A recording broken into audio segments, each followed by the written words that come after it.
Welcome to The Way the World Works, where the trusted team behind the Tuttle Twins books tackles current events, hot topics, and fun ideas to help your family find clarity in a world full of confusion. Hey, Connor. Hi, Brittany. So today I'm going to geek out a little bit because you know I like the law. Well, I don't like laws, but I like the law and I like the Constitution. So when the founders and framers established our country, economic liberty played like a huge role. And if anyone doubts that, just go back and read the grievances that are listed in the Declaration. And so many of them actually touch on this specifically, even if you can't decipher the language is a little bit old school, if you will. But one of the major factors in this fight for independence was this belief in too many taxes, and it was preventing entrepreneurs in America from being able to sell things at a reasonable price. And there's so much that went around commerce and economics that made the revolutionaries stand up and say, we're not going to take this. We have the right to earn an income. And it seems like that's a pretty big no-brainer, right? Like, yeah, you have the right to earn an income. Of course you do. You have the right to take care of yourself. That's the American dream. That's the American way. Anybody can pick themselves up by the bootstraps and, find a job or a career and make money, but the only person getting in, or the only thing getting in the way of people from being able to do that is the government. And unfortunately, it's the Supreme Court's job to help. So like if the government makes a law that isn't constitutional, right, they take it to the Supreme Court. Hopefully there's a whole other thing on how that gets to the Supreme Court. And that's something, Connor, I work at a law firm and I still don't really understand it, if I'm being honest. It's a whole other thing. District courts, appellate courts, it's a whole thing. But so when people have brought cases in front of the Supreme Court that deal with their right to earn a living, their right to just make money and take care of their families, the Supreme Court won't protect that right. And that's crazy because not only do they have a bad track record on this, a lot of times the judges, they won't even address the case. So there was a case that just got rejected, and it was about this adorable lady. Her name is Ursula Newell Davis, and she is a social worker. So she like works with families and kids. And she had this idea. She lives in Louisiana, and she said, I had a son who got shot by like gang members when he was younger. I wish I could have helped those kids before they got into trouble. And so she started working with these kids that come from families where maybe the parents want to be home, but they have to work because they can't afford to stay home with their kids, or families with kids with special needs and their parents are at work. So she's like, I want to start a service to help these families because that's just something that isn't available. So she gets her business. She's paying rent for her building. Parents are already really excited to have her as a resource because she's had 20 years of experience. And then it gets to this board of government appointed people, and they say, oh, I'm sorry, we don't think the county needs this. We don't see that there's a need for your business, so you don't get to be in business. And so Wow. she wasn't allowed to open her business, and all these families now are without care. And here's the really funny part, Connor.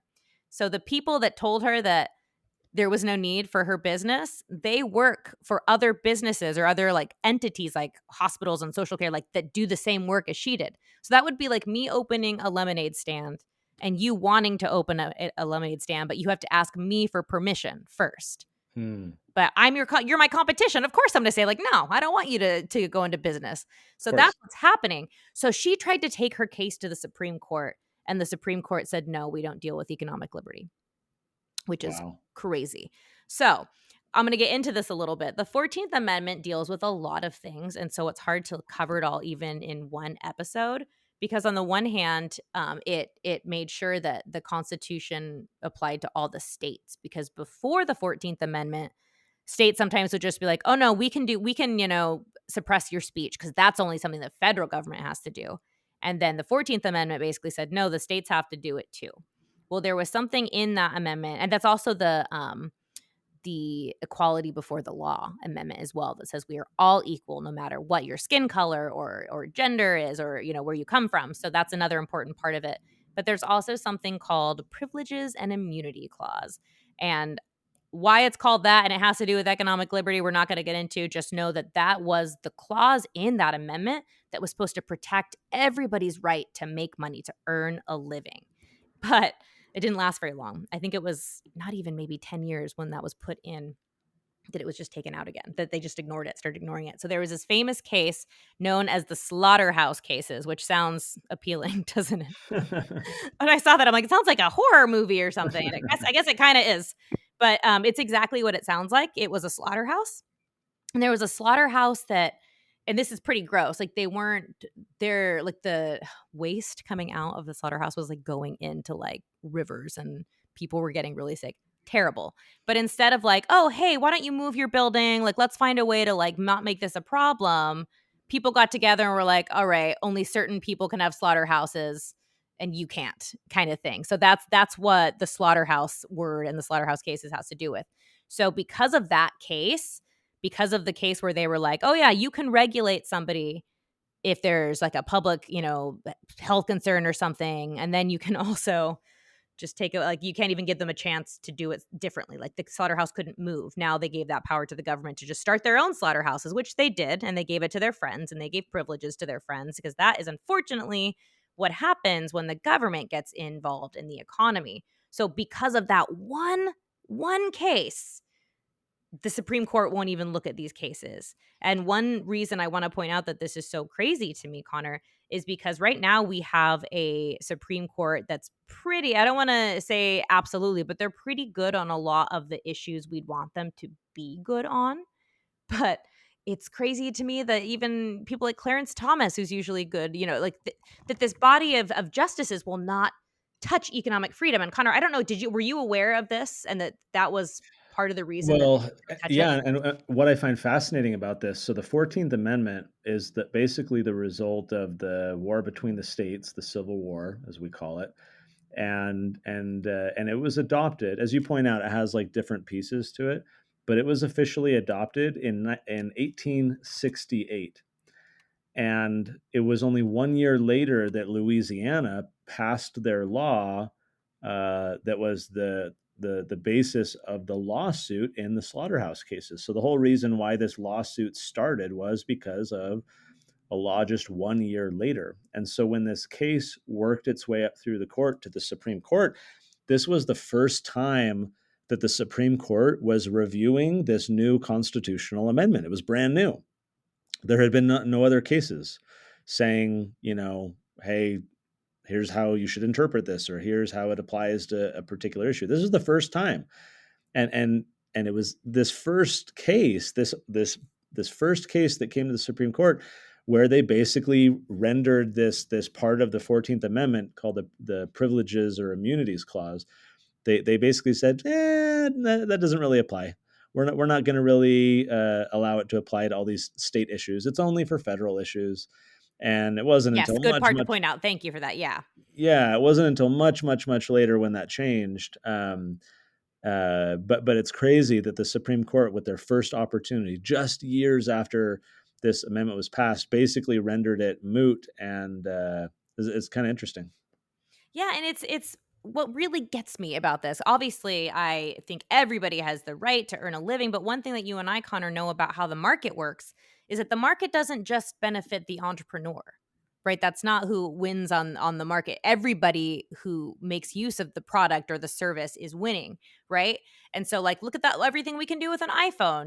We didn't invent it, but we have so many benefits from it. Think of all the kids and the families who now don't have access to something they really need because the government is saying, no, this lady doesn't have the right to earn her living how she wants to. And that's, I think, Right. what really gets me is it's not even just the person who wants to have a business, who wants to be an entrepreneur. It's people who miss out. And another really good example of this are in two states, Georgia and Iowa, midwives. It's hard for midwives to start businesses. And a midwife, I'm trying to think of the best way to describe midwife. So before hospitals were even a huge thing, actually not even that. So people used to have birth, like have babies a lot differently than they do today. It wasn't like so much of like a hospital procedure. You'd work with somebody called a midwife, and that was usually, I don't want to call it a nurse. Connor, what's a good way to describe a midwife? Because I Well, don't we think used a nurse midwife gives for her both of justice. our kids, and it's basically kind of, yeah, almost like a nurse who specializes in pregnancy and delivering babies, and that's kind of their sole focus. They're more limited in what they can do, They can't administer certain drugs or do certain things that a full-fledged nurse can. But they're kind of, you can think of them like a nurse for helping women deliver their babies. Yeah, that's a good way to put it. And there's also like doulas, which are different. We won't get into all that. But so yes, midwives are specialized to help deliver babies. But like you said, if a serious medical issue arises, they'll have to transport the mother and the baby to a hospital, which a lot of hospitals have an agreement with, and that sometimes Right. happens. But you'd be surprised how often it doesn't happen. That's what I always tell a lot of people who are skeptical of midwives and home births and birthing centers. But in Georgia, specifically, there is this couple that had a really bad hospital experience when they had their baby. And so they wanted to start a birth center, which is it's like a place you can go, because a lot of people do home birth, but a birth center is somewhere you can go and you have midwives there. And it's like its own little place just for having, babies and working with midwives. But Georgia, who has one of the lowest or highest, they're called mortality rates, meaning that in Georgia, a lot of moms and babies die during childbirth. In fact, their rates of death are actually higher than third world countries and a lot of undeveloped Whoa. countries, which is just nuts. I think Cuba and wasn't Syria. It was it may have been Syria. Well, there's two countries that are like far, far worse than Georgia. And you're thinking, wait, what? We're such an industrialized country. And so this couple were like, we're going to start our own midwife center. It's going to be great. The nearest midwife center from Augusta, Georgia, where they live, is like 3.5 hours away. So they were going to make sure that they had this place available for women. And again, the government said, let people who were their direct competitors say, no, we don't think there's a need for this. And you got to laugh at that, Connor, because the numbers say there's a need for it when there are so much problems with the death rates with childbirth in Georgia. And a lot of that is because there's simply no room in the hospital. So they're not getting that care. So it's just crazy. One of the ideas that come to mind for me that's semi-related is, in a lot of states, car dealerships, you can't open a new one if it's within a certain distance of an existing one. And so and why do those laws exist? Well, it's because the car dealers are very politically active and they donate money to politicians, and they've built influence so that they can get these protectionist laws. If you remember our food truck fiasco book talking about protectionism, they get these laws passed that protect their industry, just like the hospitals and these other examples that you're sharing. Or let's use the food truck fiasco as an example. Another issue is restaurants.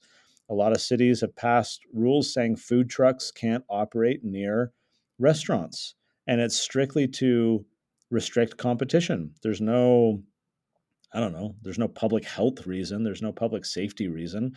If they're parked in an appropriate spot like any other truck or vehicle, and so it's really just to restrict competition. So often we see the government not playing referee in a fair game where the rules are established, and no matter if you're a celebrity or an upstart competitor, you follow the same rules. No, like what you often see is that the process is gamed, that the bigger players try to get laws passed that benefit them.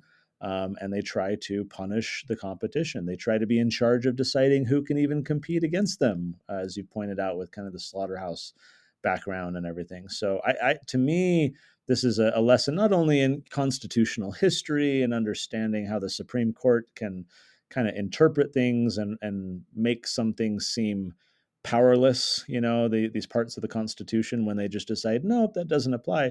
But it's also a lesson in realizing that people who become very successful financially in the marketplace are often tempted to use the government to solidify their advantage, to keep their position, and then they try to punish the little guy. We should not have that happening. We shouldn't have protectionist laws. We got to fight against them so that it's an even playing field for everybody, no matter where they're at. And the Constitution ideally should be there to support those people, the upstart competitors, the underdogs, by protecting their rights. And ideally, that would be better happening. It's not perfect, as you know from your work.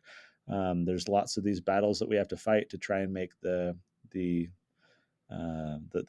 field more of a fair game. So, Brittany, great conversation. Thanks for chatting. And until next time, we'll talk to you later.